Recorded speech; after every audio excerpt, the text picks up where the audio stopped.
जहाँ कहीं भी हिंसा या वायलेंस होती है उसकी जिम्मेदारी वहाँ के स्टेट गवर्नमेंट पर आयद होती है। ये उनकी नाकामी है कि उन्होंने उस वायलेंस को रोका नहीं, और साथ ही साथ ये उन लोगों का भी उसमें इन्वॉल्वमेंट होता है जो अगर कोई प्रोसेशन निकालते हैं और वो प्रोसेशन में वायलेंस होता है तो जो ऑर्गेनाइजर्स है उनकी भी जिम्मेदारी उस पर आयद होती है कि उन्होंने उस वायलेंस को रोका नहीं बल्कि उसको आगे बढ़ाया भी। ये दो चीज़ें फैक्ट है, इसको कोई डिनाई नहीं कर सकता है। और तीसरी बात यह है कि जो कुछ बिहार में हुआ है, बिहार शरीफ में, जहाँ पर एक 100 साला मदरसे अजीज़िया को जला दिया गया, एक मस्जिद के मीनार को डैमेज किया गया और वहाँ पर एक टारगेटेड मुस्लिम माइनॉरिटी के दुकानों को निशाना बनाया गया, इससे साफ जाहिर है कि इसमें बहुत बड़ी प्लानिंग हुई है। और बिहार की नीतीश कुमार और तेजस्वी की सरकार को ये मालूम था कि नालंदा एक सेंसिटिव डिस्ट्रिक्ट है, नीतीश कुमार मुख्यमंत्री का होम डिस्ट्रिक्ट है, उसके बावजूद भी आप सासाराम में भी गड़बड़ हुई। तो ये सरासर बिहार में जो कुछ हुआ ये सरकार के ऊपर जिम्मेदारी आयद होती है कि उन्होंने वायलेंस को रोका नहीं, और उनको मालूम था, उनके पास रिपोर्ट्स, इंटेलिजेंस रिपोर्ट्स थे कि यहाँ पर वायलेंस हो सकता है।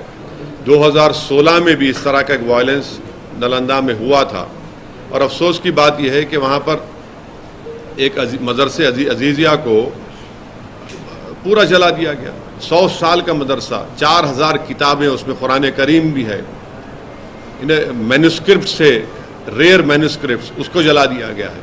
और आपके वहाँ हुकूमत की नाकामी, और आप देखिए कि नीतीश कुमार जो है उन पे कोई रिमोर्स ही नहीं है, उनको कोई तकलीफ ही नहीं हो रही उनको। कल इफ्तार की पार्टी में चले गए, टोपी सर पर पहन लिए, शॉल पहन लिए, अरे कुछ तो हमदर्दी दिखाते, गम दिखाते। और वो आरजेडी का जो नेता है वो कहता है कि ट्वीट कर दिया। अरे भाई ज़बान से बोलो ना, कंडेम करो। तो ये पूरी खुली साजिश है कि बीजेपी इस तरह से ये जो राइट हुआ है बिहार में, उसके ज़रिए से वो अपना कंसोलिडेशन करना चाहते हैं, और नीतीश कुमार और तेजस्वी यादव ये चाहते हैं कि मुसलमानों को बिहार के हमेशा उनके दिलों में खौफ पैदा कर दिया जाए। तो सुनिए, ट्वीट से काम नहीं होगा। आप सत्ता में हैं, आप मंत्री हैं, आप पावर शेयर कर रहे हैं, क्यों नहीं अभी तक आप और आपके चचा जाकर उस जगह का इंस्पेक्शन करते, उस मदरसे अजीज़िया का, उस मस्जिद को जुटाने की कोशिश की गई थी? क्यों नहीं आपकी सरकार ने अब तक कंपनसेशन का ऐलान किया? क्यों नहीं अभी तक आपने उन पुलिस वालों के खिलाफ एक्शन लिया जिनकी मौजूदगी में वायलेंस हुआ? क्यों नहीं आप ये अरेस्टिंग जो लोग किए कर रहे हैं? ये तो इनकी नाकामी है, बिल्कुल सरासर इनकी नाकामी है, और हम कंडेम करते हैं।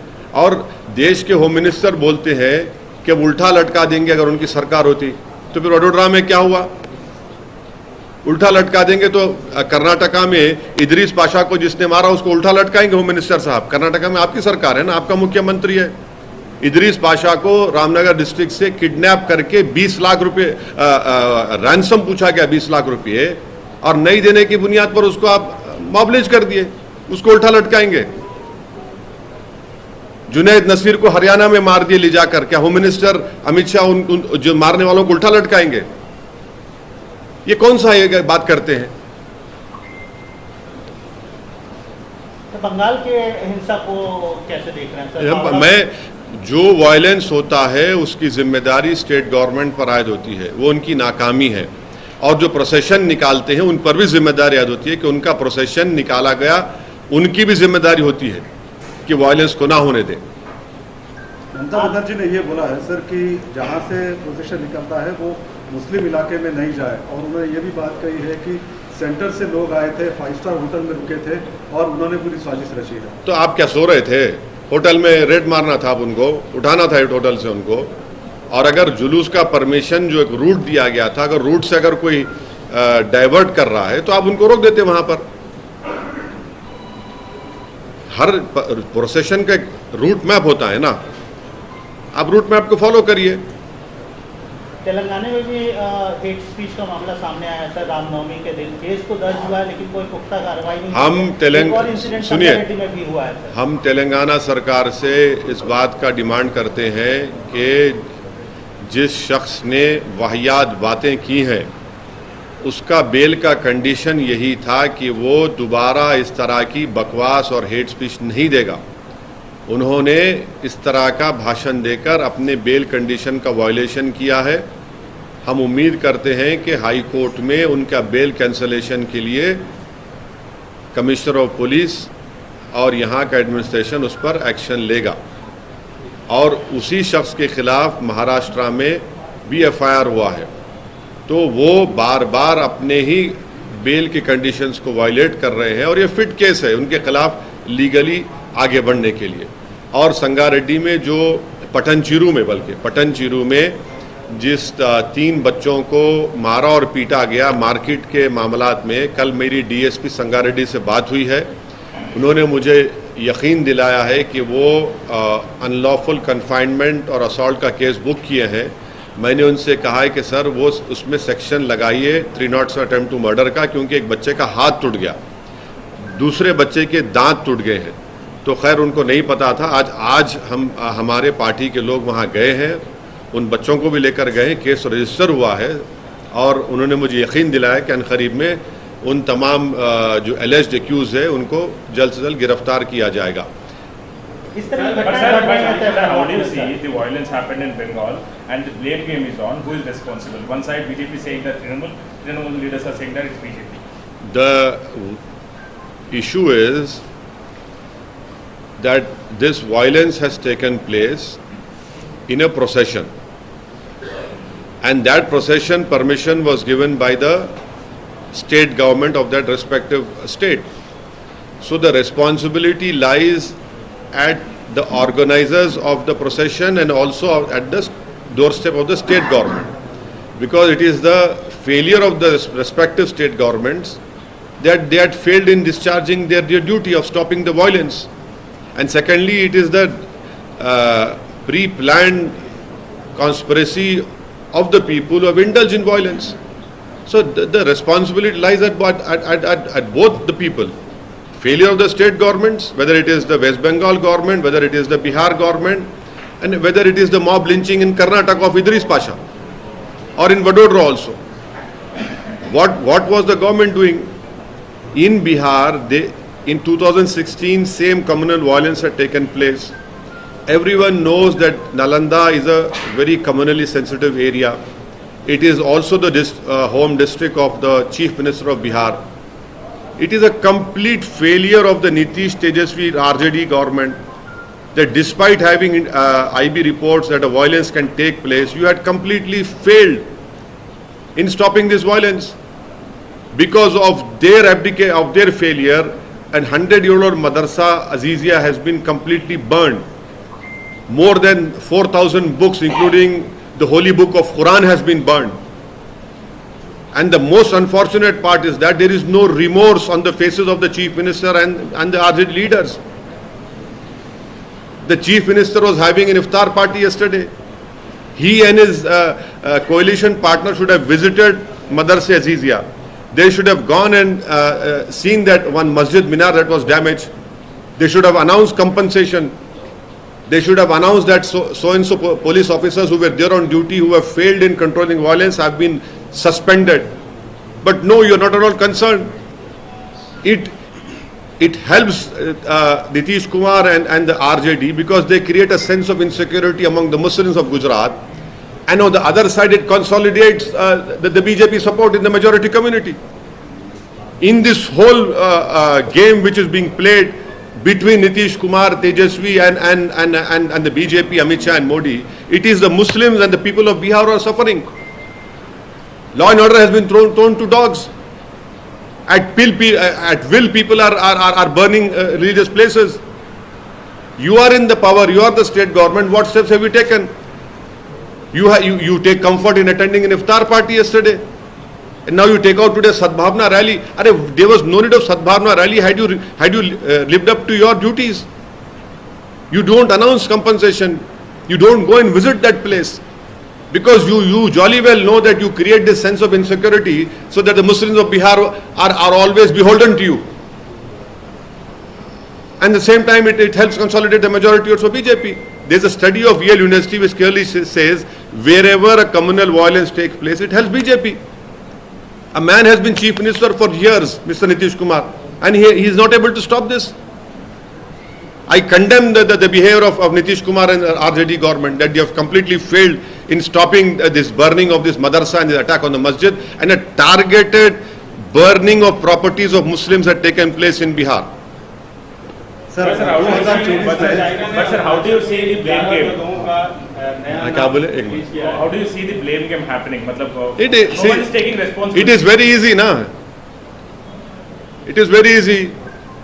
You blame them, they blame them. Who are the sufferers? Peace, violence, when it happens, it is the poor and common man who suffers. And who loses the property? Who goes to jail? Majority of them are Muslim minority. This is the game they have been playing for years. Also, sir, you are suggesting a political, basically, conspiracy behind all this violence or this communal violence, sir.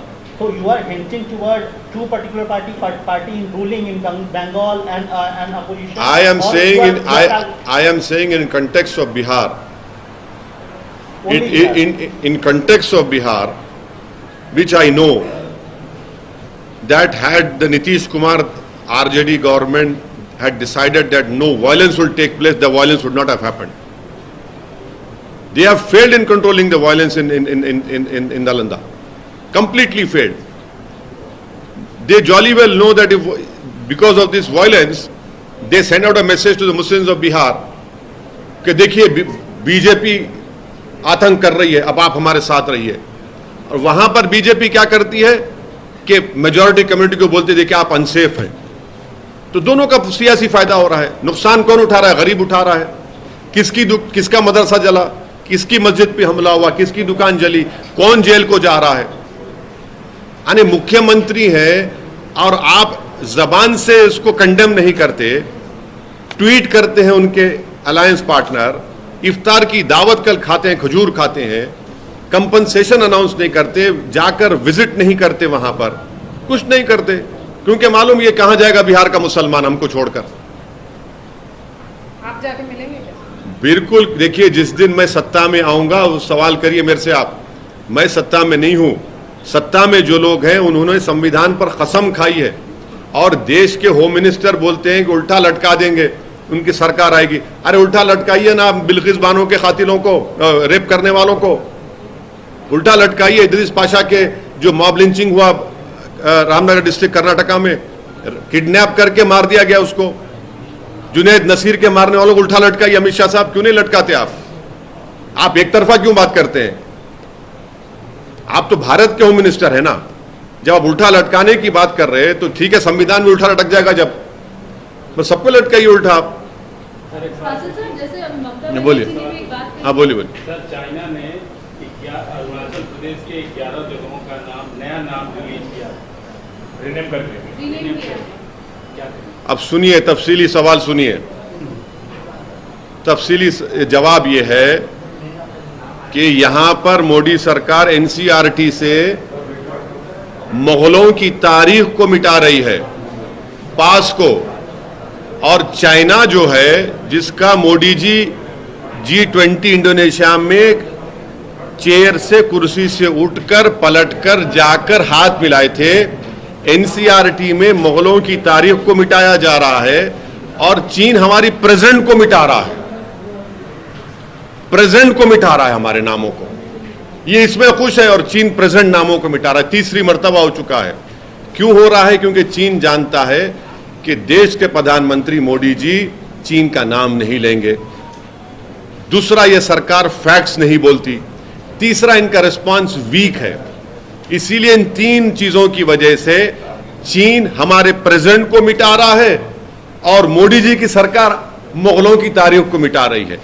अब हम इस पर यह बोलना चाह रहे हैं कि 1653 में ताजमहल को शायद मोदी जी ने बनाया था.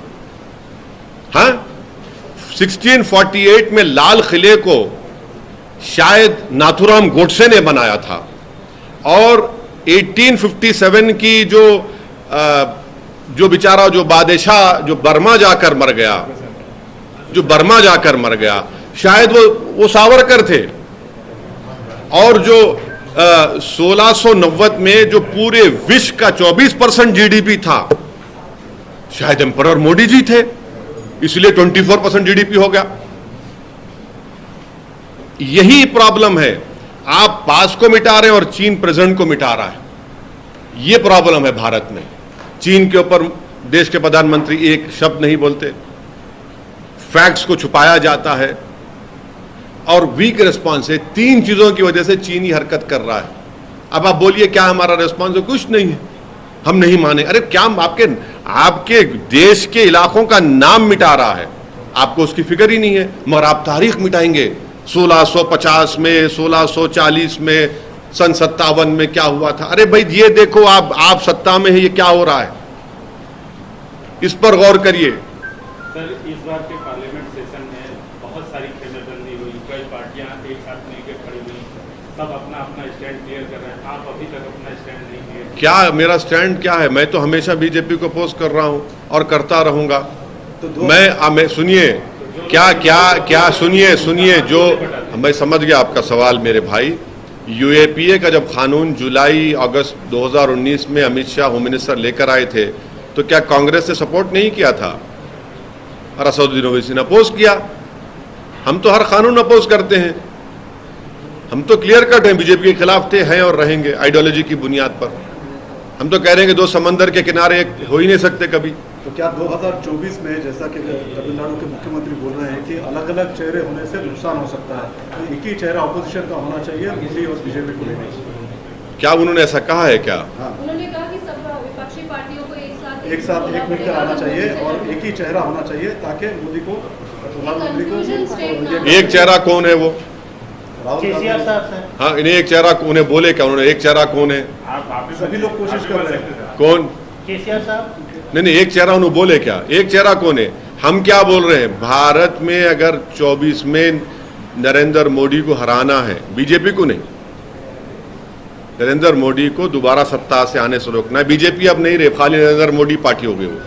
नरेंद्र मोदी को रोकना है तो 540 पर 540 चेहरे मिलकर मोदी को हराना चाहिए।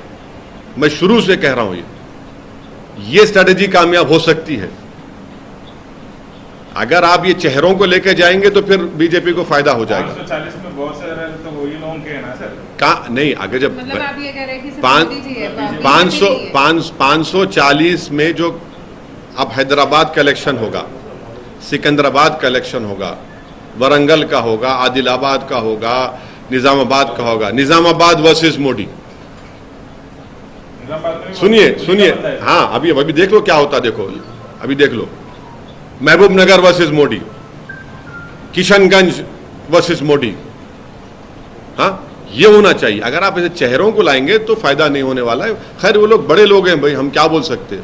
हम तो ट्विंकल ट्विंकल लिटिल स्टार हैं। उनको उनके ख्वाब हैं, उनके जो भी ख्वाहिशात हैं, वो शायद वो देख के। आप यूनाइटेड अपोजिशन के पक्ष में हैं। आप जुड़ेंगे उनसे। अरे हम ही तो मुकाबला कर रहे हैं बीजेपी से। नहीं, वो कह रहे हैं। सुनिए मैडम, नुकसान जुनैद नसीर को हो रहा, नुकसान अखलाक पीलू को हो रहा, नुकसान इदरीस पाशा को हो रहा, मदरसे अजीजिया जला दिया जाता है, नालंदा में मंसूर की मस्जिद पर हमला होता है, गालियां हमको दी जाती हैं, हर भाषण में गालियां हमको दी जाती हैं, यानी गंदी गंदी वाहियात बातें की जाती हैं। मेंबरशिप अब्दुल्ला आजम की चले जाती है, मेंबरशिप फैसल की चले जाती है। कितने मिसालें आपको दूं? विक्टिम तो हम है ना, आप तो विक्टर हैं, विक्टिम तो हम है। सर, आपका कहना है कि यूनाइटेड अपोजिशन हो लेकिन कोई चेहरा ना हो, ये आप कहना चाहते हैं? ये मेरा मानना ये है कि भारत के जो लोकसभा के चुनाव होंगे, हर लोकसभा सीट पर बीजेपी से मुकाबला करने की जरूरत है, और वैसा होगा तो तभी तो कुछ होगा। तो क्या आप उनके साथ मिलेंगे सर, ये सवाल है। उनसे पूछिए, मेरे से मिलना चाहते क्या? सर, तेलंगाना स्टेट के यूथ यूथ के लिए आप काफ़ी काम करते हैं। तेलंगाना स्टेट के यूथ के लिए, खासतौर से हैदराबाद के यूथ के लिए आप काम करते हैं, तमाम एजुकेशन इंस्टीट्यूट चलाते हैं। यहाँ के यूथ को लगातार कई परेशानियां सामना करना पड़ रहा है। TSPSC का इशू आया, पेपर लीक इशू। कल विकाराबाद में SSC का पेपर लीक हुआ। आज फिर वारंगल और तमाम जगहों से पेपर लीक का इशू आ रहा है। आप यहाँ की हुकूमत से क्या मांग करते हैं? नहीं, अब तो जो कल जो लीक हुआ उस पर तो बोल रहे कि उसका कोई इम्पैक्ट नहीं होगा। ये आज का मेरे को नहीं मालूम, मगर पेपर लीक आज का कंप्लेंट भी DO ने कंप्लेंट लॉन्च किया लेकिन वो पुलिस से। पेपर जैसे ही शुरू हुआ उसके बाद लीक हुआ। अच्छा। लीक हुआ लीक सर। नहीं मतलब नहीं, लीक हुआ। नहीं, तो एग्जाम शुरू होने के बाद लीक हो गया। एग्जाम शुरू है लीक, ठीक है, सरकार जांच करे, कौन कर रहा है उसके खिलाफ एक्शन ले। और जो पब्लिक सर्विस कमीशन का जो लीक हुआ है वो बड़ी अफसोसनाक बात है। कई नौजवान तकलीफ में है। हम उम्मीद करते हैं कि जो SIT बनाई गई है वो उन लोगों को सख्त से सख्त सज़ा दिलाएगी। और सरकार फ़ौरन जो ऐलान किया है, उन्होंने अनाउंसमेंट किया है कि उसका अलग पेपर किया जाएगा। यकीनन तकलीफ दे बात तो है, उन बच्चों के लिए तो बड़ी तकलीफ दे बात होगी जो बड़ी मेहनत और जुस्तजू के साथ किए हैं। मगर हम उम्मीद करते हैं कि जल्द से जल्द एग्ज़ाम हो और इंशाल्लाह हमको यकीन है कि वो एग्ज़ाम होने के बाद जितने भी पोस्ट नोटिफाई हुए हैं वो 2018 से पहले वो नौजवानों को नौकरी मिलेगी। ये हमको यकीन है। सर, कुछ ही देर पहले डिस्क्वालिफिकेशन की बात की है। क्या डिस्क्वालिफिकेशन? डिस्क्वालिफिकेशन, हाँ। अलग अलग लोगों के डिस्क्वालिफिकेशन। राहुल गांधी का डिस्क्वालिफिकेशन जो चल रहा है, हाँ। कल भी आपने देखा कई सारे लोग उनके वहाँ पर हाँ, जाना चाहिए, उनकी पार्टी का मामला है, मैं क्या करूँ। तमाम अलग दीगर पार्टियों के लोग अपनी जो सियासी अदावत है बुलाकर राहुल गांधी के साथ खड़े रहे। आपका क्या है? अरे मैं तो देखिए, मैं उम्रा करने के लिए गया था। इम्तियाज़ जलील साहब ने पार्टी का स्टैंड वाजे किया है। उन्होंने कहा है कि जो राहुल गांधी के साथ हुआ है वो नहीं होना था। और वो दूसरा हमने ये कहा है कि भैया आपको ये आप जो गम और गुस्से का इजहार कर रहे हैं वो अब्दुल्ला आजम पर भी करिए ना। एक धरने के केस में मेंबरशिप चले गई उसकी। फैसल लक्षद्वीप के जब हुआ, जब तो कुछ नहीं हुआ, खैर अब तो उन्होंने केस लड़कर हाई कोर्ट से उनको रिलीफ मिल गया मेंबरशिप। उस वक्त भी आपने कुछ नहीं दिखाया था। हमारा बोलना यह है कि देश का मुद्दा राहुल गांधी नहीं है। मोदी जी ये चाहते हैं कि राहुल बनाम मोदी हो जाए, और हम ये चाहते हैं कि बेरोजगारी का मुकाबला मोदी जी से हो। मोदी जी ये चाहते हैं कि राहुल का मुकाबला मोदी जी से हो जाए। हम ये चाहते हैं कि महंगाई का मुकाबला मोदी जी से हो जाए। मोदी जी ये चाहते हैं कि राहुल का मुकाबला मोदी से हो जाए। हम ये चाहते हैं कि चीन हमारी जमीन पर कब्जा करके बैठा है और मोदी जी खामोश बैठे हैं। ये मुद्दे हैं। मोदी जी ये चाहते हैं कि ये इनको सामने कर दो। हम ये फिर से कह रहे हैं कि 24 में 540 चेहरे जब उभरेंगे तभी आप नरेंद्र मोदी को सत्ता से दूर रख सकते हैं। बीजेपी नहीं है, नरेंद्र मोदी पार्टी है ये। हम मानते हैं उस बात को। कर्नाटक इलेक्शंस अनाउंस हो गए, आप कितनी सीट्स पे लड़ेंगे? और मैडम, हमने 3 सीट्स पर तो अनाउंसमेंट कर दिए हैं। अनकरीब में और भी इंशाअल्लाह ताला सीट्स का आपको अनाउंसमेंट भी कर सकते। अलायंस अगर होगा तो वो भी बता पाएंगे आप। पंडित सर का कहना है सर कि ओल्ड सिटी में एक खास तबके के नवयुवकों को रमजान में छूट मिलती है। अरे छोड़िए ना, बीजेपी का इतना बड़ा वो क्या है, वो पोस्ट मिला उसको और बात इस तरह ही कर रहा उन्हें क्या है। प्रधानमंत्री 8 तारीख को हैदराबाद आ रहे हैं सर। हाँ, आ रहे हैं। वंदे भारत का इनॉग्रेशन होगा। Very good. हम प्रधानमंत्री से एक रिक्वेस्ट करना चाहेंगे कि जब आप हैदराबाद को आ रहे हैं तो आप जो मेट्रो का जो काम रुका हुआ है Mahatma Gandhi jubilee bus stand से फलकनुमा तक, उसके लिए आप हमको पैसे दीजिए आपकी गवर्नमेंट से। और जो एयरपोर्ट के लिए मेट्रो का काम जो TRS की सरकार ने तैयार किया है, जिसको हमारे urban development minister Hardeep Singh Puri साहब ने रिजेक्ट कर दिया है, उसको भी मंजूर कर दीजिए। 2 काम बहुत इंपॉर्टेंट है। हम चाहते हैं कि जब देश के प्रधानमंत्री यहाँ पर आए तो वो हैदराबाद में हमारे पार्लियामेंट कॉन्स्टिट्यूंसी में जो ये जुबली बस स्टैंड से लेकर फलकनुमा में जो एक हिस्सा बचा हुआ है, उसके लिए आप गवर्नमेंट ऑफ इंडिया से उसका फंड कर दीजिए, और दूसरा जो मेट्रो की लाइन का प्रोजेक्ट स्टेट गवर्नमेंट ने भिजाया है उसको आप एक्सेप्ट कर लीजिए। वो तो सर स्टेट की सरकार करना चाहिए, स्टेट की सरकार नहीं तो गवर्नमेंट ऑफ इंडिया, देखिए स्टेट का ही तो पैसा गवर्नमेंट ऑफ इंडिया को जा रहा है ना। किसी सुनिए एक मिनट, किसी का जाती पैसा नहीं है, जनता का पैसा है, टैक्स का पैसा है, पर्सनल पैसा किसी का नहीं है। तो हम ये बोल रहे हैं कि जो पैसा जा रहा है आप वो दीजिए ना, यहां पर डेवलपमेंट का काम ही होगा ना। आप लोग बोलते डेवलप, हम बोल रहे डेवलपमेंट करिए, डेवलपमेंट का काम करवाइए, चलिए। हम ये चाह रहे हैं कि हमारे कॉन्स्टिट्यूंसी में नामपल्ली रेलवे स्टेशन को भी अच्छा खूबसूरत बनाइए, आप बनाइए बिल्कुल। Old city metro project united Andhra Pradesh में शुरू हुई थी, टीआरएस की सरकार 8 साल तक रही, अभी फिर से ये मुद्दा क्यों आ रहा है? अगर सरकार, राज्य सरकार करना चाहती तो पहले कर सकती थी। बिल्कुल सही, बिल्कुल।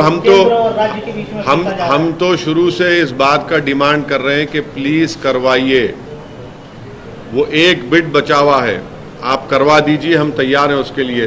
तो उसके लिए फंडिंग की जरूरत है। हम कह रहे हैं कि गवर्नमेंट ऑफ इंडिया फंड कर दे। स्टेट क्यों नहीं कर रही? अरे स्टेट भी करेगा भाई, दोनों मिलकर करो ना। आप तो मेरे को बदनाम करते हैं, खाली ओवैसी खड़े होकर भाषण देता। अरे हम तो डेवलपमेंट की बात कर रहे हैं आपसे, करा दो ना भाई, आप कराइए डेवलपमेंट का काम, आप एक्सेप्ट करिए। कर्नाटक में चुनाव के लिए क्योंकि आप भी उतर रहे, तो क्या बीआरएस के साथ आप जा सकते हैं? किसके साथ? बीआरएस के साथ। बीआरएस क्योंकि वो भी कह रही है कि आएगी। देखिए हमारा मानना ये है कि के चंद्रशेखर राव बड़े श्रूड, सगैशियस एक स्टेट्समैन है, और उन्होंने तेलंगाना में जो कुछ काम किया है वो काबिल तारीफ है। यकीनन मेट्रो के काम नहीं आए, ओल्ड सिटी में होना चाहिए, बहुत से काम नहीं हुए, होना चाहिए, मगर जो बिजली का इंतज़ाम उन्होंने किया, जो पीने के पानी का इंतज़ाम उन्होंने किया, जो इरिगेशन का इंतज़ाम उन्होंने किया, जो उनकी सरकार ने दलित, ओबीसी और माइनॉरिटी बच्चों के लिए रेजिडेंशियल स्कूल्स खोले, वो पूरे देश में कहीं पर नहीं है। तो ये काम उनका हुआ, उसको एक्सेप्ट करना पड़ेगा। हमारा उनसे इख्तलाफ था, रहेगा, हम उनको अपोज करते थे, करेंगे, मगर जहाँ पर काम हुआ तो वही बोलना पड़ेगा काम हुआ है। सर अपोज करने की बात है, यहाँ पर स्टेट में यूनाइटेड अपोजिशन की बात चल रही है सर। कौन? शर्मिला ने पुश किया है। कौन? वाई शर्मिला ने पुश किया है सर इस चीज़ को। कांग्रेस बीजेपी से बातचीत हुई, आपके कुछ आया? मेरे से कोई बातचीत नहीं हुई और मैं इनसे नहीं बात करूंगा। मैं ममता बनर्जी ने कहा है कि हनुमान जयंती है, नहीं, मैं नहीं बात करूंगा भाई, मेरी पार्टी का फैसला है। सर इन्फॉर्मेशन यह है कि कल आप मिलने वाले हैं। किससे? देखिए, हम मुलाकात जब करते हैं ना तो शर्मा कर नहीं करते, मुलाकात खुलकर करते हैं, और हम नहीं मिलेंगे उन लोगों से, बिल्कुल नहीं मिलेंगे। हमारे को बात चीज़ों पे टीआरएस पार्टी से हमारा इख्तलाफ है, मगर जहाँ काम किए वो काम करना पड़ेगा, बोलना पड़ेगा। और यकीनन मैं समझता हूँ कि के चंद्रशेखर राव का जो विजन था तेलंगाना में, किसी हद तक उसको हासिल कर चुके हैं, और भी उनको करना है। हम तो बोल रहे और करो आप। हमारे परसों लिए हम रोड वाइडनिंग का, के.टी. रामाराव मिनिस्टर हमारे को रोड वाइडनिंग के लिए वो दिए हैं पैसे। डेवलपमेंट हमारा वो IS सदन का स्टील ब्रिज का काम रुका हुआ है, उसको हम बोले जल्दी कराइए आप। और आप देख रहे होंगे ये जू से लेके ब्रिज बन रहा है लंबा, लॉन्गेस्ट, वो भी वो का मिरालम टैंक की खूबसूरती का, उस पर ब्रिज का मसला है।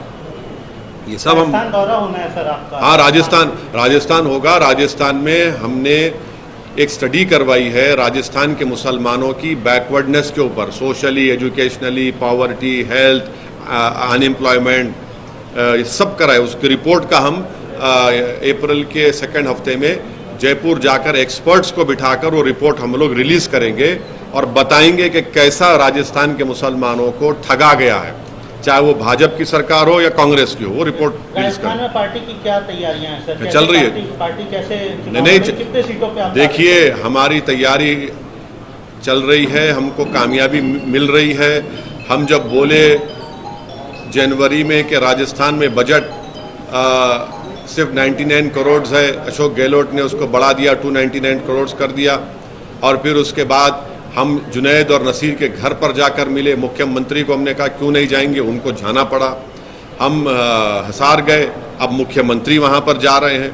तो हमारा काम चल रहा है, अच्छा काम चल रहा है। हमारी टीम जमील खान साहब और पूरे हमारे कोर कमेटी के मेंबर्स बड़ी मेहनत कर रहे हैं और हम भी जा रहे हैं। मध्य प्रदेश में भी जाएगी पार्टी सर? मध्य प्रदेश में अभी हमारे को संगठन को और मजबूत करना है। अभी हम अनकरीब में हमारे उस संगठन के पोस्ट होल्डर्स का अनाउंस करेंगे, उसके बाद देखेंगे। सेंसस की बात आ रही है, उस पर वापस आ रहा है कि स्टालिन ने भी कहा कि सेंसस के ऊपर काम होना चाहिए, उसके बारे में आना चाहिए, कास्ट सेंसस जो है उसको लेकर। हाँ, कहाँ करवा दीजिए ना, जब आपके स्टेट में जहाँ जहाँ आप लोग स्टेट में पावर में वहाँ करवा दीजिए। और जब सेंसस की रिपोर्ट आएगी तो जिस कास्ट को बढ़ के हिस्सा मिला, जो पॉपुलेशन में कम है और जो पॉपुलेशन में ज़्यादा है जिनको हिस्सा नहीं मिला, उसका देंगे हिसाब। हम तो बोल रहे मुसलमानों का भी कराइए सेंसस, आप कास्ट सेंसस में मुसलमानों को उसे मुस्तस्ना मत रखिए। आप मुसलमानों में भी कास्ट है, कौन कह रहे नहीं है, बिल्कुल कास्ट है, रियलिटी है कास्ट।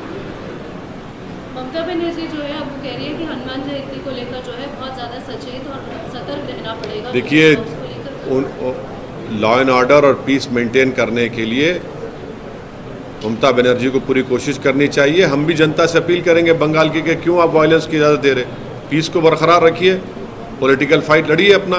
सर औरंगाबाद में भी हिंसा हुई सर, आपके जलील साहब के। हाँ, इम्तियाज़ जलील साहब को आप लोग क्रेडिट नहीं दे रहे, आप लोग तो क्रेडिट दे ही नहीं रहे इम्तियाज़ जलील को।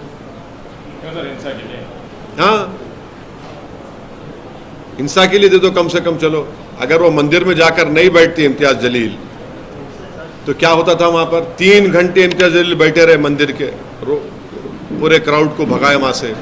खुद पुलिस के लोग अपने व्हाट्सएप ग्रुप में बोल रहे हैं बात को कि इम्तियाज़ जलील अगर नहीं होते तो वहाँ पर हिंसा हो जाती, वहाँ पर बहुत बड़ी गड़बड़ होती।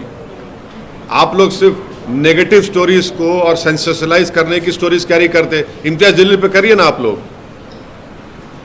मेरे ख्याल से खाली एक हमारे इंडिया टीवी ने इम्तियाज़ जलील को बुलाकर उनको सराहा, उनकी मेहनत को। इंडिया टीवी बुलाए, वेरी गुड, शुक्रिया आपका। आपके ही बहादुरी के उन जर्नलिस्ट थे, उन्होंने 25-20 साल के। और फिर वहाँ पे अरेस्टिंग हो रही, वो अरेस्टिंग को गलत लोगों की अरेस्टिंग नहीं होना, और उस जिन गलत बच्चों का अरेस्टिंग किया जा रहा है वहाँ पर हमारी मुकामी यूनिट ने वहाँ पे लीगल एड फराहम करने की कोशिश कर रहे हैं। मगर ये क्या हो रहा है, क्यों हो रहा है? इतने स्पीचेस हुए वहाँ पर, 50 लव जिहाद के ऊपर, सो-कॉल्ड लव जिहाद पर भाषणें हुई, रोकते नहीं है सब महाराष्ट्र की सरकार। और वहाँ के मुख्यमंत्री उनको अरेस्ट कराते हैं जो उनको पर्सनली कोई उनके घर में ब्लैकमेल कर रहा था। अरे भाई, ये लोग जो हेट स्पीच दे रहे हैं, जिनके आपके मंत्री बैठे हुए हैं उसमें, उन तमाम सभाओं में, डिजाइनर को आप कहते हैं वो डिजाइनर नहीं है, मगर ये तो आपके डिजाइनर है ना। ये जो लव जिहाद पे जो 50 मीटिंग कराई जिसमें 71 गालियां दी गई मुसलमानों को, इस्लाम को, क्या क्या नहीं बोला गया, वो आपको अरेस्ट ही नहीं करते। अरेस्ट करिए ना, जैसा आपने उसको अरेस्ट कराया, वो डिजाइनर को इसको भी कराइए। ये असल डिजाइनर आपके हैं, ये हैंडमेडन है आपके ये लोग। सर एक और उत्सव आ रहा है सर, हनुमान जयंती, जिसमें रैली निकाली जाती है। देखिए, रैली निकलेगी, निकलनी भी चाहिए, और पीस मेंटेन होना चाहिए। हम अपील करते हैं कि प्लीज अमन को बरकरार रखिए। अगर वायलेंस होगा तो गरीब का नुकसान होगा, वो अपने रोजगार से महरूम हो जाएगा, नफरतें बढ़ेंगी। आप अपनी सियासी रोटी तो सेक सकते हैं, मगर इस नुकसान की पाँचपाई कौन करेगा? और सरकारों की जिम्मेदारी ये है कि वो जब परमिशन देते हैं तो वो पीस को इंश्योर करें। जो प्रोसेशन निकालते हैं उनकी जिम्मेदारी है कि वो पीस को इंश्योर करें।